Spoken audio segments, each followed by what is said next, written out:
Hello மக்களே, welcome to Chelli talks. Mahanadi most awaited promo just now release ஆகியிருக்கு. ப்ரோமோவில் முக்கால்வாசி பார்த்திங்கன்னா இன்னைக்கு எபிசோடோடைய கண்டென்ட் தான் இருந்துச்சு. அதாவது காவேரி வந்து ப்ரெக்னெண்ட்டாக இருக்கா அப்படின்ற விஷயத்த சொல்ல வரும்போது கரெக்டாக மாமி வந்துடுவாங்க. ஸோ நாளைக்கு கோவிலில் மீட் பண்ணலான்னு சொல்லுவாங்க.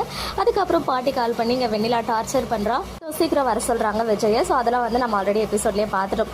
அப்புறம் விஜய் வந்து அங்கே போகிறது, அப்புறம் வெண்ணிலா வந்து நமக்கு தான் ஆல்ரெடி கல்யாணம் ஆயிடுச்சு அப்படின்னு ஷாக்கிங்காக சொல்கிறது, இதெல்லாம் கேட்டு ஷாக்காக வருதுன்னு சொல்லிட்டு நிறைய சீன் நாளைக்கு எபிசோட்லேயுமே இருக்குது. பட் அதை வந்து மெயின் ப்ரோமோவாக போடல. பட் அங்கே வந்து எதுவுமே அவ்வளோ பெருசாக எதுவும் கண்டென்ட் இருக்காது போல். எனக்கு தெரிஞ்சு என்கேஜ்மெண்ட்டை தான் அவங்க அப்படி சொல்கிறாங்க.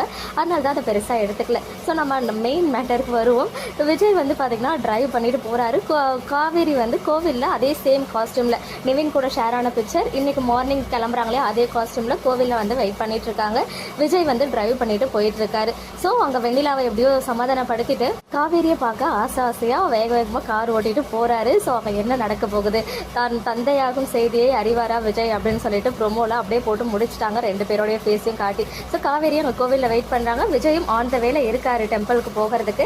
மார்னிங் இபிஸ் போட்ட போஸ்ட் எல்லாத்தையும் கனெக்ட் பண்ணி பார்க்கும்போது விஜய் வந்து கோவிலில் ரீச் ஆகிடுவாருன்னு தோணுது. ஸோ ரீச் ஆகிறதுக்குள்ளேயே எப்படியும் நாளைக்கு எபிசோட முடிச்சிருவாங்க. அந்த ஒரு உன்னதமான தருணம், அதாவது காவேரி வந்து விஜய் கிட்ட அந்த ப்ரெக்னன்சியை சொல்கிற விஷயத்த இந்த வீக்கெண்ட் ப்ரோமோவாக போடுவாங்களோ அப்படின்னு சொல்லிட்டு நான் நம்புகிறேன் அண்ட் எக்ஸ்பெக்ட் பண்ணுறேன். ஸோ நீங்கள் என்ன நினைக்கிறீங்க ப்ரோமோ பற்றினா உங்களுடைய ஒப்பீனியன் என்ன அப்படின்னு கமெண்ட்டில் சொல்லுங்கள். ஓகே மக்களே, நெக்ஸ்ட் வீடியோவில் மீட் பண்ணுறேன். எக்ஸ்க்ளூசிவ் அப்டேட்ஸ்க்கு மறக்காம நம்ம யூடியூப் சேனலை சப்ஸ்கிரைப் பண்ணிக்கோங்க.